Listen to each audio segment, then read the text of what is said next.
to kill innocent Ukrainians. He keeps doing it over and over and over again. Now, whether he's going to use this as some sort of pretext is up to him. But just in the last 24 hours, you know, he's bombing shoppers at a supermarket. So the violence just continues one way or the other. Go ahead, Nani. Thank you. Hey, Karine. Hi, John. I'm here. Yeah. Can you walk us through the thought process of why you decided to impose sanctions on Sudan now?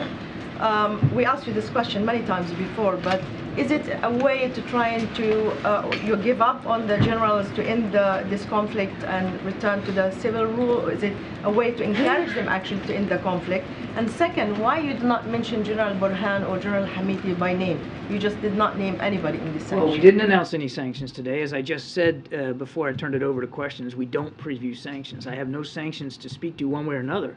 What this EO will do is give us, the administration, thanks to the president's decision to execute this order, to sign this order, will give us authorities and flexibility should we want to apply sanctions as one tool here in order to hold folks accountable and to try to get at a better solution inside Sudan. Now, look, there was no need in reading out the EO to name the leaders of these military factions, but it's not like we're afraid to. We've said all along, we're talking about General Burhan, who is the leader of the SAF, and General Hameti, who's the leader of the Rapid Support Forces. But you shouldn't read into that I'm previewing some specific sanctions against them individually or any other entity. We don't preview sanctions.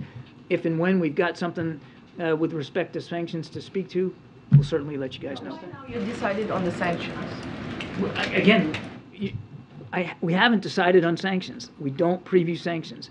This EO allows for authorities to look at tools, leverage tools, particularly in the case of sanctions, possibly sanctions. But we haven't issued any sanctions. John and Admiral, thank you for being here, and I understand what you're saying. You're still assessing this situation.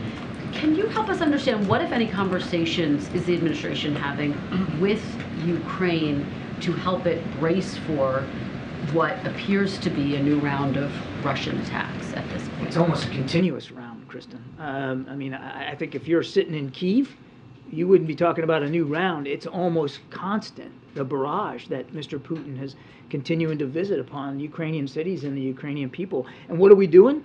We're focusing a lot on air defense. I would, the majority, I don't have the exact figures with me, but the majority of cruise missiles that were launched against Ukraine in just the last 48 to 72 hours, the Ukrainians were able to down using air defense. Air defense capabilities that have been provided not only by the United States, but by allies and partners. So we are continuing to focus on that. And Secretary of State Blinken said that the U.S. has more confidence in Ukraine's capabilities heading into this spring offensive than was suggested in those leaks. Can you speak to that? How much confidence does the administration have in Ukraine's spring offensive, and when do you expect it to begin? I'll tell you what we're confident in. We're confident that we have done just about everything we can here in the United States, but also speaking broadly for our allies and partners, to make sure they're ready. If and when President Zelensky chooses to go on the offense, and he's the only one that can make that decision. So I can't answer your second question, but I can tell you that we've done everything we can to make sure that they're ready. They have the vast majority, and by vast I mean something to the order of 98% of what they asked for materially to do offensive operations in the spring. They've got it. Armor, artillery, air defense, ammunition, including just the recent package, not to mention the training we've done for multiple brigades of Ukrainian armed forces outside the country. So it's not just the stuff, it's the know-how how to use that stuff in the field for what we call combined arms maneuver, which is what they believe they're going to need, operating in open terrain, integrating mechanized infantry and artillery and air defense all in the field. So we've done everything we can. That doesn't mean that we're going to stop. Doesn't mean like we're just done. You're going to see continued support from the United States going forward. But as for the actual execution of any kind of spring counteroffensive, that's got to be up to President Zelensky. Hey, John. In terms of the potential drone attack on the Kremlin, can you just tell us what your baseline of facts is? I mean, have you been able to authenticate any of these videos? No. Are you able to confirm that there was a drone attack that No. indeed took place? And can you walk us through any of the Next potential... question. You're going through it. Okay. Rapid fire. Can you go through any of the potential theories that you have for what this could have been or what the potential motivations were? I think the last thing I'm going to do, Jeremy, is speculate up here. We're still trying to ascertain exactly what happened here and do the best we can. And we're going to be humble about this, Jeremy. It may be that we'll never fully understand exactly what happened here. So I think I'm just going to leave it at that. I'm not going to speculate. And then secondly, on China, the U.S. ambassador to China said yesterday that the U.S. is ready to talk and engage at a high level with Beijing. So far, it seems like it's been crickets from Beijing. Have you gotten any signal that China is gearing up to be open to that kind of high-level dialogue again? And are you putting back on the table rescheduling Secretary Blinken's trip to China, which was canceled earlier this year? We never took it off the table. It was postponed. It was never canceled. And I think Secretary Blinken spoke to this yesterday, that they're still communicating with the PRC about trying to get this back on the schedule. We certainly like to get them over to Beijing to open up some more of those lines of communication that the Chinese shut down after Speaker Pelosi visited Taiwan. I would tell you that that's a good segue to my next point, which is the lines of communication with the PRC remain open. I mean, Which is quite one-sided at this point. We have an embassy there. We have an ambassador. We have an ability to communicate directly with the Chinese. Certainly through the State Department here at Foggy Bottom in D.C., they have the ability to continue to communicate with the PRC. The lines of communication are not shut down completely. The problem is, Jeremy, that some important lines of communication were shut down, like the military-to-military channel, and we'd like to see that get back opened up because, I mean, I think we can all understand with all the tensions going on, particularly in the South China Sea, that the risks of miscalculation go up when you can't talk to one another. Climate change is another venue, a vehicle for bilateral communications that now is shut down. And I mean, we believe it's an existential threat to the planet. Chinese and the United States are two of the largest emitters of greenhouse gases in the world. So there's value for that line of communication to get back opened up. We're committed to that. Go ahead, Tam. I'm going to have a couple more. Heading into May 11th, the U.S. had some troops going to the U.S. border and other items to prepare for possible influx of migrants. What is the U.S. asking Mexico to do to prepare? Are you expecting them to match that force or anything like that? No, I would walk you away from thinking that this additional force deployment there's some sort of reciprocal action that we're looking for from Mexico. I'd point you to the readout of Liz Sherwood Randall's trip to Mexico City. I mean, it's clear that we've got good dialogue with Mexican authorities, both at getting at drug trafficking as well as illegal immigration. And we're grateful for Mexican government's willingness to continue to take and house migrants that illegally are trying to enter the United States. So there's been a terrific dialogue there. I'd point you to that. But don't think about this extra 1,500 troops as some sort of thing we're looking for, reciprocal behavior. Again, and Karine did a good job with this yesterday, but just to reiterate, these troops are not going to participate in law enforcement activities.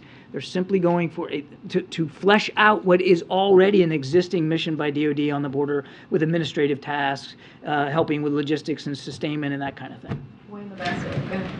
Japan holds $1.2 trillion, the largest U.S. debt, and a growing number of countries seem to be moving away from the use of the dollar. Is there an understanding of this, of a concern for that, as the world reserve currency is really a big part of why the U.S. is able to exert its leadership? Is there understanding of the fact that countries are beginning to turn away from the use of the dollar and some way to resolve that? Well, I'd have to let Japan speak to their economic policy. The number of countries that are beginning to denominate in dollars away from the U.S. dollar. I'm going to have to take your question, sir. I don't have a good answer for you today. Yes, sir. On Sudan, one more. On Sudan, should we read the executive order then as sort of a warning to both sides about this ongoing conflict, and does it signal a shift in the U.S. assessment for the prospects of a lasting ceasefire?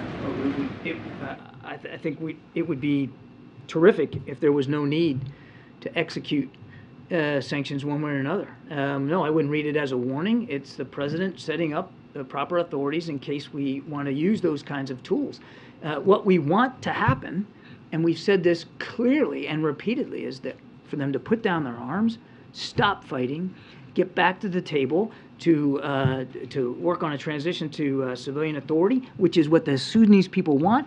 And just as critically, and I did not mention this, and I was remiss in not doing it, is to allow humanitarian assistance to get in. Food, water, medicine, all are in short supply, in Khartoum in particular, and somewhere more than half, I think it is, of the hospitals in Khartoum are now shut down.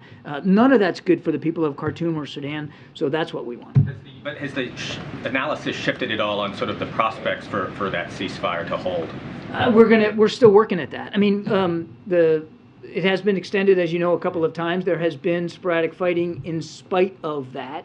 That said, they have led, in general, and I'm speaking generally, to a reduction in the violence, which is good, but it's not good enough because the humanitarian assistance is still not getting in because it's still too tenuous and too dangerous. Okay, time for 3 more minutes. Thanks. Going as fast as I can. Do you expect to ever be in a position to be able to confirm whether this drone attack took place or not? Okay.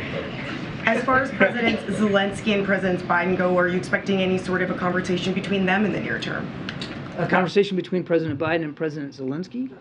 They talk regularly and frequently. I couldn't tell you when the next conversation is going to be, but these are two leaders that have a frequent, regular communication with them. And with respect to the South China Sea, the president is heading to Australia later this month. Could you talk a little bit about what you view to be the benefits of the nuclear-powered submarines and how that would affect military readiness? What this is about helping provide Australia with a nuclear-propelled submarine capability, which will obviously, and you saw the rollout there when we went to San Diego. It's going to take a few years to get them there because the engineering work that has to go into operating safely, which is essentially a miniaturized nuclear reactor on an undersea craft, is pretty complicated.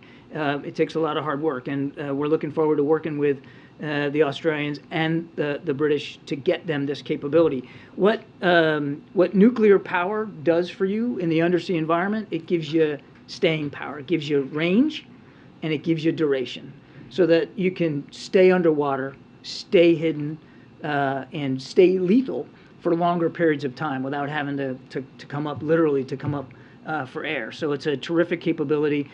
We're absolutely confident that the Australians are going to be able to master this, and we're already hard at work on getting them there. Go ahead, Rejan. Thank you, Karine. Thanks, John. Publicly, you've said many times that these allegations are a lie, and I wonder if behind the scenes that message is being delivered as well, and what you can share about engagement with the Russians, if there is any, about understanding what happened. I know of no, and I'd refer you to the State Department, I'm not aware of any private conversations between us and Russian officials over this alleged drone attack. I mean, it just happened yesterday. But, I mean, I think we've been pretty clear that what Mr. Peskov says is just a blatant, bald lie. And I don't know that we need to privately convey that to him. I've been saying it all morning, and I'm saying it here again today. Given the nature of the allegations, what does it tell you about the intensity of possible retaliation? In other words, if it is a false flag operation, is there a concern that the response is going to be proportional? It's hard to look at what's been going on in Ukraine for now more than a year and slap a proportional label on it. Ukraine wasn't threatening anybody. They were certainly not threatening Russia. And yet, Mr. Putin decided to roll on in with about 190,000 troops, tanks, and other armored vehicles. He continues to bomb Ukrainian cities and civilian infrastructure with cruise missiles and drones. And there's nothing proportional about this. Ukraine's fighting for its life. They're fighting to defend their territory. And we and so many other nations are doing the best we can to help them do that. Now, how Mr. Putin reacts to this alleged drone attack is going to be up to him. But it's difficult to see, at least from where we're sitting, it's difficult to see that he's sitting around waiting for some excuse to continue to victimize the Ukrainian people. Now, maybe he'll use it that way, and I don't know whether it was a false flag. But that's why I pointed you to the last 24 hours. Just in the last 24 hours, 24 Ukrainians killed. Some of them shopping for food for dinner. The brutality is just, it's off the charts. It's not, there's nothing proportional about this fight. Nothing. Last last question. Thanks, Karine. John, I've got a question about House Oversight Committee subpoena that was issued yesterday. It's seeking an FBI document from 2020 that, quote, describes an alleged criminal scheme involving then Vice President Biden and a foreign national relating to the exchange of money for policy decisions. What's the White House's response to this serious corruption allegation? I'm going to have to refer you to the Justice Department on that. I have nothing for you on that today. No, do you know what country this pertains to, or what policy decision? I have nothing for you, sir. I'm going to have to refer you to the Justice Department, and I'm getting the hook. See ya. Thank you. All right, thank you so much. Trying to move quickly. Our next guest is OMB Director Shalonda Young, who is here to discuss how Speaker McCarthy's Default on America Act would slash programs that families rely on. Before I kick it over to Shalonda, I wanted to note new analysis from Council of Economic Advisors, which confirmed with real-time data that we are already seeing significant market stress from default threats. CEA's analysis showed even getting close to default could be incredibly damaging to financial markets and cause serious economic harm to American workers and businesses. Brinkmanship would cost hundreds of thousands of jobs and slow the economy. An actual default would be even more severe, with the economy losing 8 million jobs. If the default were to last 3 months, 8 million jobs for 3 months, if it were to last for 3 months. There's a broad consensus among economists that default would create an entirely avoidable economic catastrophe. That's what's at stake here. That is what is at stake. That's what the president's been talking about. That's what we've been trying to make very clear for the American people what's ahead. If this were to be allowed by House Republican, with that, I will turn it over to Shalonda Young to discuss House Republicans' Default on America Act in more details. Shalonda, the floor is yours. I am only supposed to come here on budget day, and I promise you I'm not going to surprise you with budget number 2. But still happy to be back with you today.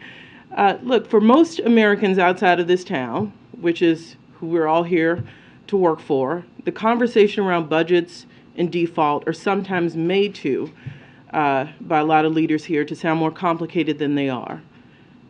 It's pretty simple. Last week, we saw House Republicans pass a partisan bill that essentially says we're going to put our entire economy at risk unless the president agrees to our entire agenda to gut programs hardworking families depend on. Does it sound extreme? It's because it is. Imagine if this president said, here's my budget on March 9th. If you don't take it all, lock, stock, and barrel, don't change a word, pass it without changes, I'd be willing to cause a recession and cost millions of people their jobs. That would be extreme. Look, the president's position is simple. Congress needs to take action to prevent default without hostage taking or political brinksmanship, just as they did 3 times under the last president. He is eager to have a separate conversation about the budget without threatening our economy. But I want to be really clear. This is not some abstract debate. This is about real people's lives. And it's important that people understand exactly what this bill would mean for them. For starters, it would cut veterans' benefits.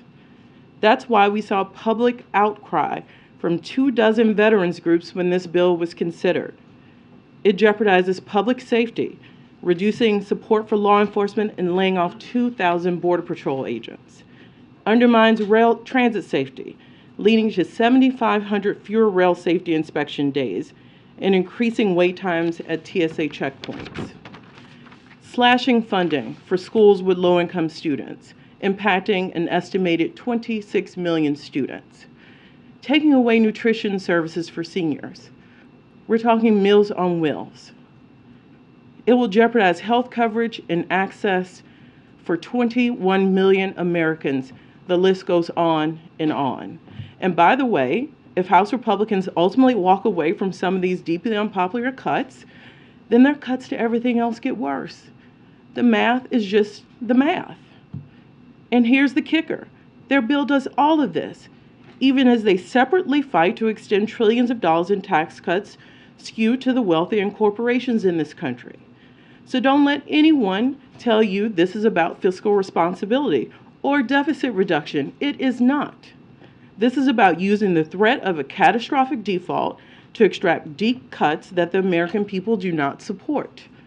The president has taken a very different approach. In March, he released a budget that invests in the American people. You've heard me and you've heard the president say this, grows the economy from the middle out and the bottom up, and cuts the deficit by nearly $3 trillion over the next decade. We do that by cutting hundreds of billions of dollars in wasteful spending from big pharma, big oil, and other special interests, and by asking the wealthy and corporations to pay their fair share. You know what we don't do? We don't ask American people to be the only one that gives at the table. We don't cut cancer research, Alzheimer's research, Head Start slots to put our country on a better fiscal path. So the bottom line is, Congress needs to act. Preventing default is their basic constitutional responsibility, and they need to get it done. Thank you. Okay, the math is the math. Go ahead. You've laid out the stakes pretty clearly here, but so far no one seems to be budging. So I wonder, especially given the clock really ticking at this point, we are just a few weeks away, at what point do you start planning for default to actually happen? Have those plans already started? Are you talking with companies? Look, we believe, and this might be Shalonda the optimist, and I've worked with a lot of those members of Congress in my nearly 15 years on the Hill. They all know the devastating results default. Many of them were around in 2011 when our full faith and credit was reduced. And so I have hope that we will find a path to avoid default. But it's our job to keep coming to you, go to the American people, and make sure people understand what this debate is about. It's not complicated. So this is what we're doing to make sure we keep that drumbeat up. And I do believe the majority of the members of Congress know that that is the wrong path to go down. Look, we saw the partisan process play out. Now we need to pivot to a bipartisan process. That's the only thing that's going to make it to the president's desk and avoid default. You mentioned the U.S. credit rating, which was downgraded the last time we got this close to default in 2011. How concerned are you that we could see a repeat of that the U.S. could be downgraded if this comes down to the wire, even if default is ultimately avoided? Like you heard Karine talk about our economist report. Clearly, any of those things should concern any American. They're going to be paying more for loans in this country. It's going to take their cost of living any higher. Of course we're concerned. We're calling on the reasonable people in this town to do the right thing. Look, a bill tomorrow. This is what we don't talk about. Congress could put a bill on the floor tomorrow. Avoid default. The D.C. drama, the political brinksmanship, that's what that is. Nothing is preventing Congress from moving to avoid default. And they need to do that, whether it's tomorrow or next week. Shalonda, is a short-term increase to the debt ceiling on the table? Is that something you could line up with the September 30th appropriations schedule? Look, congressional leaders are going to have to figure out a way to do this. Of course, I'm sure there'll be conversations about the length. You saw the length in the congressional Republicans' bill that would take us into this situation again this time next year. So I'm sure one of the things on the table we will have to work through is how long. I'm not going to take anything off the table. The important thing to do is to make sure we do this and leave the drama behind, regardless of what length we end up in. And if Congress does not act in time, what's your comfort level with issuing premium bonds, prioritizing payments, some of those strategies we've heard talked about?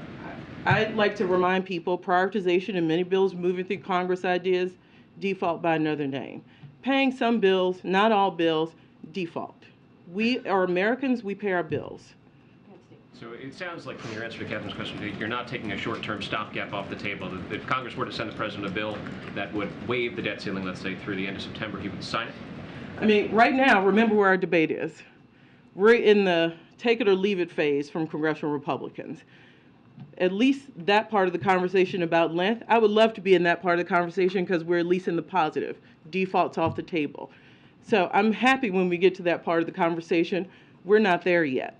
And the idea is to put brinksmanship to bed and get to talking on making sure we avoid default And once we're talking about time frame, that means we're at least on the right side of this debate. Let me ask you a follow-up on the second separate part of the spending question. The President, we've heard him say it a couple of times now. He said it on April 19th when he went to Accokeek, Maryland. He said that the House Speaker talks about limiting spending.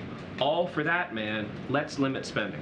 That's the President's quote. What does he mean when he says that? Is he serious about limiting spending, or is he mocking the House Speaker? Is he suggesting that there might be some cuts he would be amenable to? What does he mean when he says that? So I don't know the context of how the President answers this. What I will say is I've talked to the President a lot about spending priorities. This President's made clear, you heard in my topper, there is spending we like not to talk about.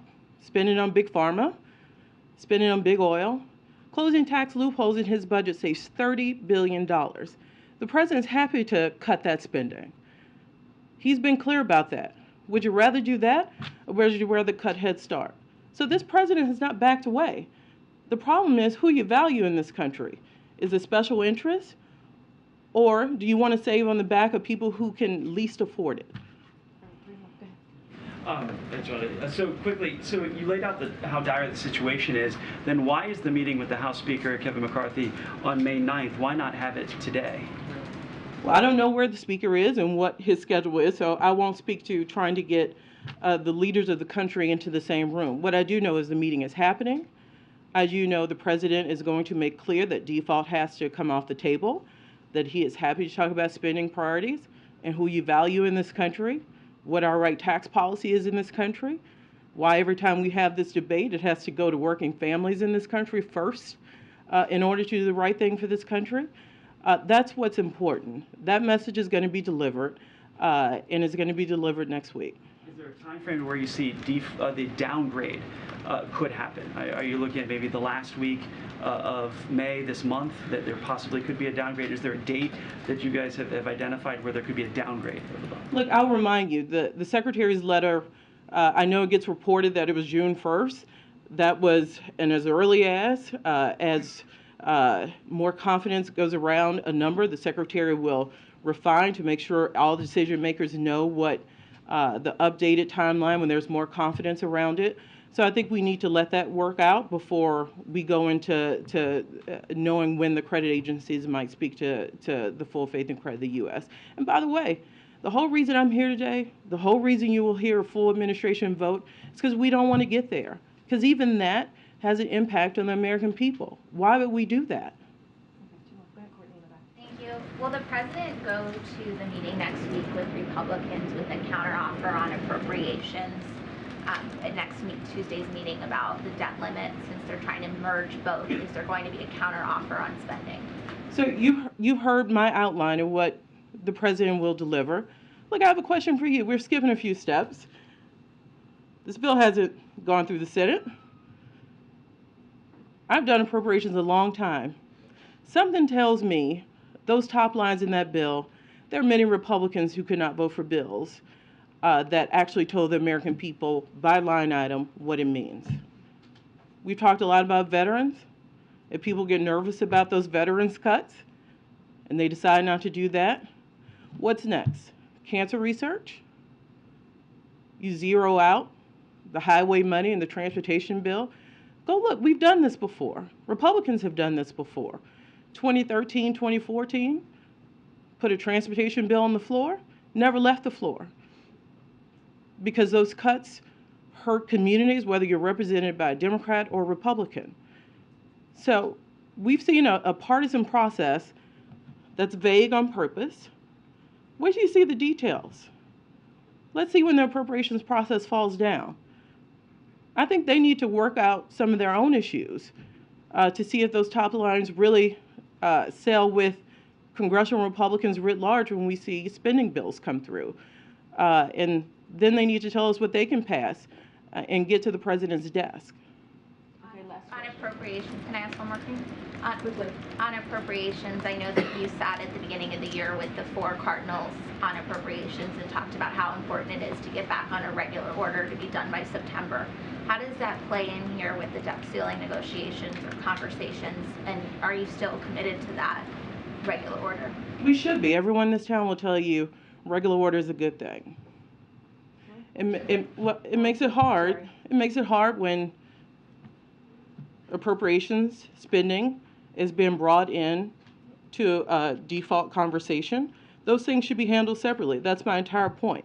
So not only is it catastrophic from a default perspective, it sets us on a road to be ineffective in the appropriations process. So this is a cascading problem, and we need to look at it that way with a holistic approach. How do you do the spending process when it's being brought forward into this very partisan process? Last question. Thank you. Thank you for being here.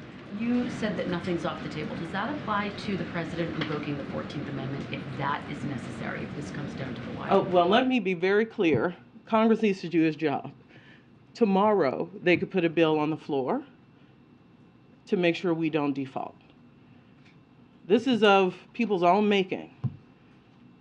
I could probably write the bill for them in 5 minutes. It's pretty easy. And we need to keep reminding ourselves this is made up drama. And we believe that just as they did 3 times for the last president, hundreds of times in the history of this country, that it is Congress's duty to ensure we don't default. And yet, at this point, no one is blinking. So if we get to May 30th and there's still no deal, would the president entertain the possibility of invoking the 14th Amendment? We continue to have the position that this is Congress's duty to do. So it's not off the table? It is Congress's duty to do, and we will continue to say that. Let me just ask you about Avril Haines. She told a Senate panel today that it's almost certainly China and Russia would use a default to demonstrate chaos in the United States. Do you agree with that assessment? And how broad would this disaster be? Would it be for the U.S. to default? I have the utmost respect for the DNI, and I couldn't agree with her more. This just gives to our global competitor. They love this. They love to see chaos in the American system. They love to see that we can't do our basic jobs. It's no less than a test of what works in this world. Does democracy still work? Or does the Chinese way work? In things like this, we have to step up to the plate and do what's right for the American people, because it's no less than what the DNI has laid out. And by the way, some of these cuts, I know people want to take defense off the table. What about our research? What about manufacturing? All the progress we've made in bringing manufacturing back to this country. Why would we, at this moment in time, with the progress we've seen in unemployment, manufacturing jobs, making it in America, why would we do anything in this country to not only halt, but reverse that with having a made-up fight that could be ended tomorrow? Okay, thank you, ma'am. Thank you. You all look lovely this weekend. Thank you for You did too. Thank you for your TED Talk. Sholanda's TED Talk. We love it. Okay, now we're running out of time, guys, but I'm going to give you the week ahead so all of you have that. And that's before I take any more questions. And of course, you should be interested in what the president's doing next week. So tomorrow, the president will participate in a meeting on how his Investing in America agenda is creating good-paying jobs and rebuilding the economy from the middle out and bottom up. On Monday, the president will host a screening of American-born Chinese in celebration of Asian American, Native Hawaiian, and Pacific Islander Heritage Month. On Tuesday, the president will meet, as you all know, with Speaker Kevin McCarthy, Leader Hakeem Jeffries, Leader Chuck Schumer, and Leader Mitch McConnell at the White House. We will have more to share on that. On Friday, President Biden looks forward to welcoming President Pedro Sanchez of Spain to the White House to further deepen the historic ties between the United States and Spain. The two leaders will review our efforts as NATO allies and close partners to strengthen our bilateral defense relationship, transatlantic security, and economic prosperity. They will discuss our unwavering support for Ukraine and our efforts to impose costs on the Kremlin as Russia continues its brutal war of aggression. The leaders will coordinate on a range of issues as Spain prepares to assume the rotating presidency of the Council of the European Union in July. including climate change and expanded cooperation with Latin America and the Caribbean. With that, Colleen, good to see you. I haven't seen you since Ireland, I feel like. I know. I think that's right, actually. Okay, so two questions. One on the border. We're already seeing signs of, massive strain at border facilities, and especially in the Rio Grande Valley, and Title 42 is ending next week. How confident is the president that the fixes that he's put in place are going to hold, given that we're already seeing, strains in the system? So let me first say that, look, as you know, we have been putting forth policies and programs for the past several months, heading into May 11th and understanding, right, that Title 42 is going to lift. And so you've heard from the Department of Homeland Security, you've heard from the State Department. They just held a press conference last week. And so we have laid out what the tools in our toolbox that the president is able to use to deal with this issue, to deal with the challenges that we're seeing at the border. And this is something that the president has been taking very seriously from the beginning of his administration. And we have asked Congress to take action. We have asked Congress to meet us even halfway as we put forward a legislation on the first day of his administration, a comprehensive immigration piece of legislation. And we understand how important it is to modernize a broken system. So we take this seriously. We put our processes in place. I can say, as some of you are already following, that Secretary Mayorkas is at the border in Texas today with many of your colleagues to assess ongoing preparations for the return to Title VIII immigration processing, something that I spoke about today. They'll be visiting a processing center, a port of entry meeting with migrants and agents, and observing some of the removal flights that DHS is ramping up. Secretary Mayorkas is going to hold a press conference tomorrow at 2 p.m., so I would recommend or suggest, friendly suggestion, to listen in on his press conference on the multi-agency comprehensive response that we're having today. And so I'll leave it there. Look, I can't say what it's going to look like after May 11th, but what I can say is that this is an administration that has taken the challenges that we see at the border very seriously since day one.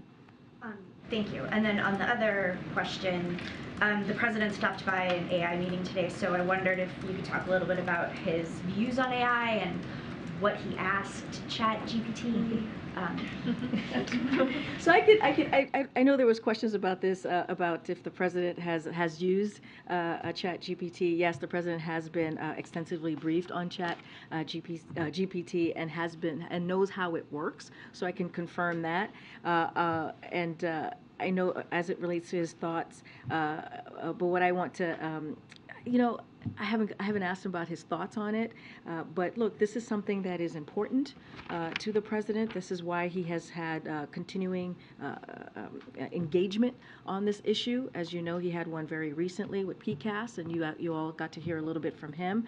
As it relates today, the vice president and senior administration officials convened the CEO meeting, and these CEOs lead companies at the forefront of AI innovation to underscore the president and vice president's belief that AI is one of the most powerful technologies of our time, but in order to seize the opportunities it presents, we must mitigate the risk. And that's what we want to see. We want the risk mitigated, and we want the products to be safe. And so that is what you're seeing from this engagement in particular with CEOs, but that is something that the president has certainly want to make sure that we're dealing with AI in the way that, as we know, is the most powerful technology of our time, but we have to make sure that we protect people's rights, and that's what you're seeing this administration doing. Director Young said a moment ago that the math is the math when it comes to the debt ceiling issue. Does that apply to vote count as well? Because neither the House or the Senate have the requisite votes to pass a clean debt limit increase. So the solution that the president is proposing is at odds with the current reality on the Hill. Does he need to adjust in order to get right with reality?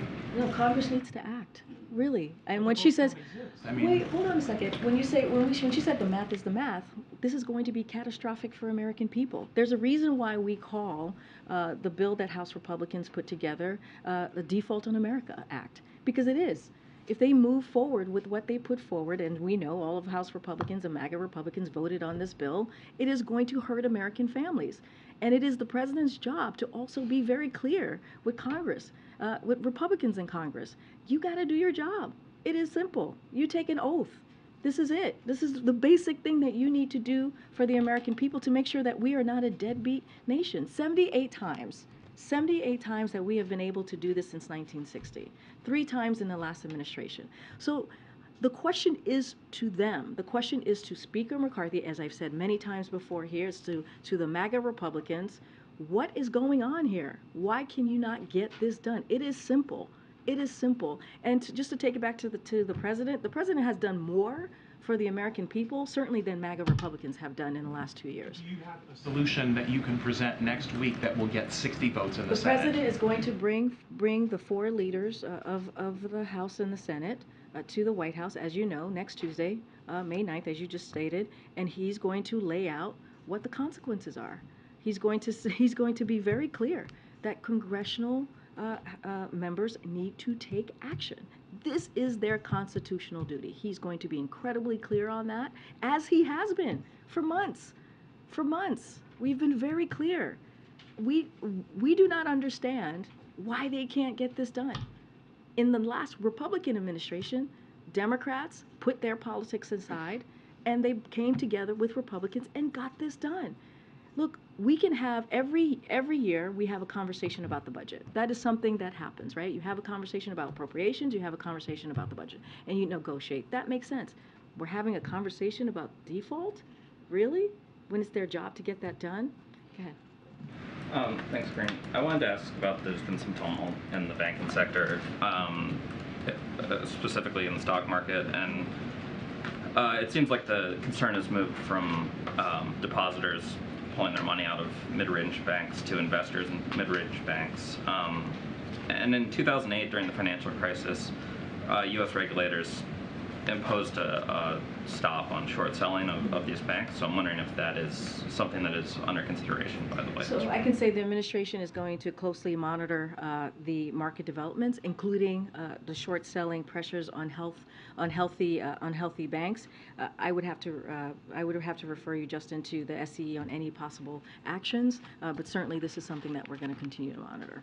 Quickly, I was just going to follow on Colleen's question. On the AI meeting, this sort of concession from companies going in was that they would allow folks to look at the underlying models at this hacker convention coming up in August.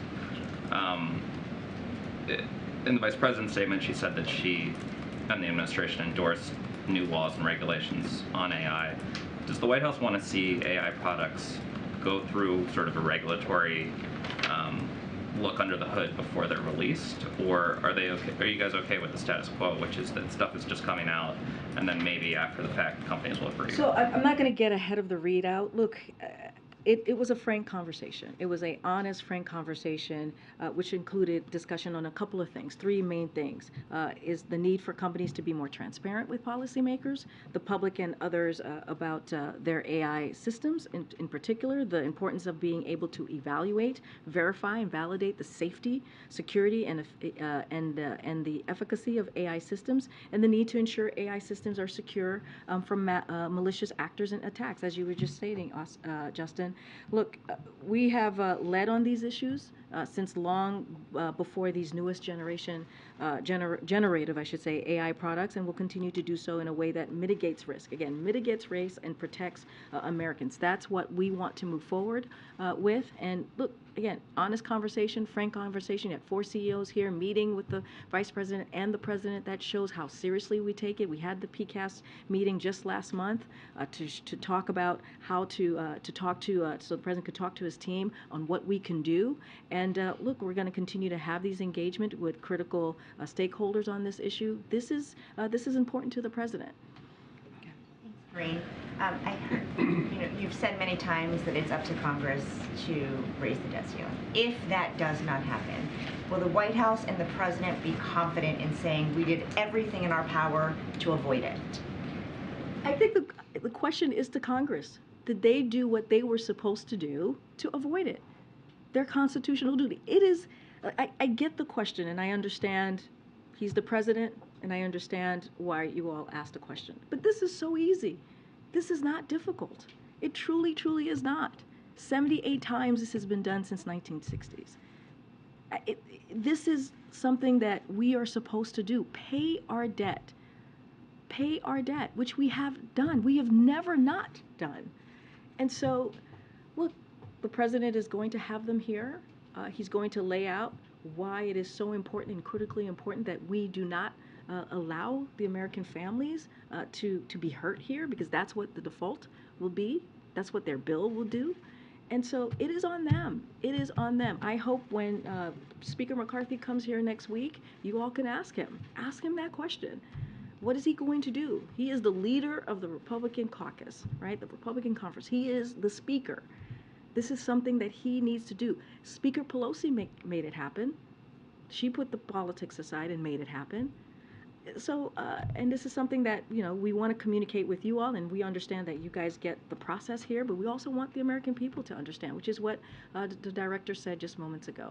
And then on another topic, does the president believe that there should be a code of conduct for the Supreme Court?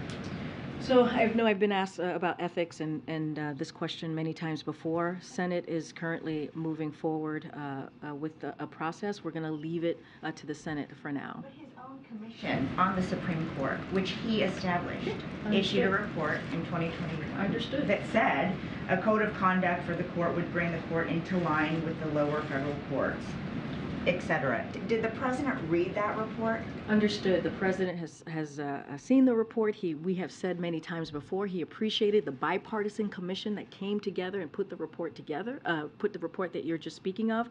As it relates to this moment in time, Senate clearly is taking some sort of action. They're going through their process, and we're just going to leave it there for now. On this topic, you have said from the podium that you're not going to comment on any stories having to do with Justice Thomas and his own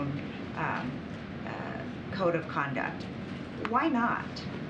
Right now, it is being, as it relates to the ethics, as it relates to that process, Senate is clearly moving forward with their own Senate procedural process. I'm just going to leave it there for now.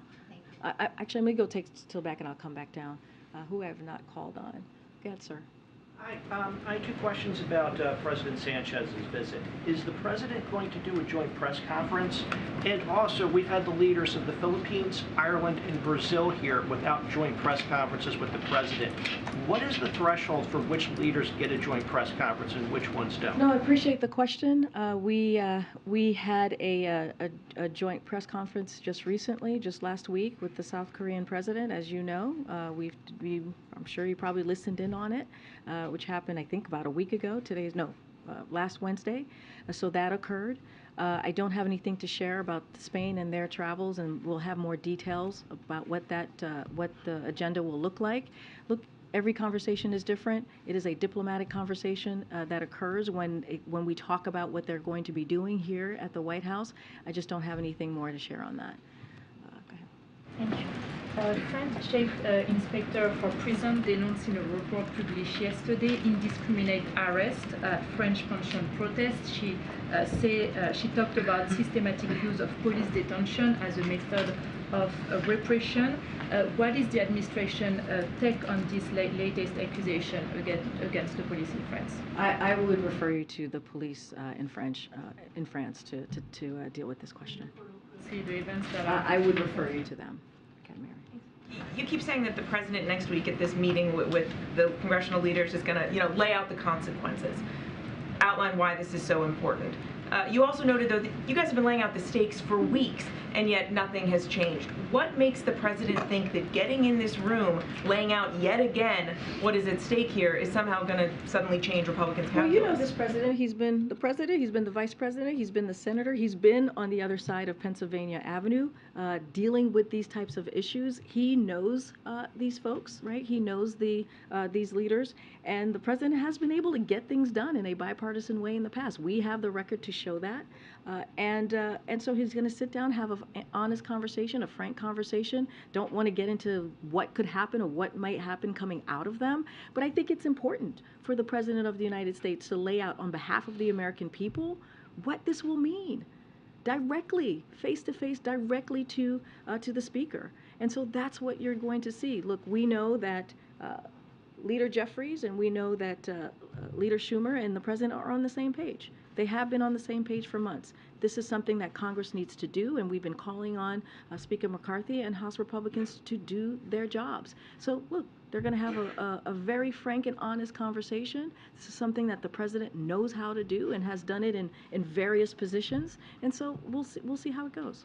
One other quick thing. On the shooting in Atlanta, has the president reached out to any of the families or the victims? I don't have anything to preview or read out on any conversations that the president has had with any of the victims of the shooting yesterday. Clearly, it was a gut-wrenching event, and our hearts go out to the victims and the families, and another horrific gun violence that we're seeing in our communities. Okay, go ahead, Karen. Thanks, Karine. What's the White House reaction to the Proud Boys leader and 3 of his top lieutenants of the group being convicted of seditious conspiracy for their role in the January 6th attack? So clearly, we have seen the verdict, but while the verdict has been reached in this case, we are also very mindful that there are other similar cases pending, and so we don't want to interfere clearly with those. So I would refer you to the Department of Justice for comment on this case as it related to other cases as well. But we're just going to be really mindful, as we know there are other pending issues here. Okay, thanks everybody. Is Jake Sullivan going to Saudi?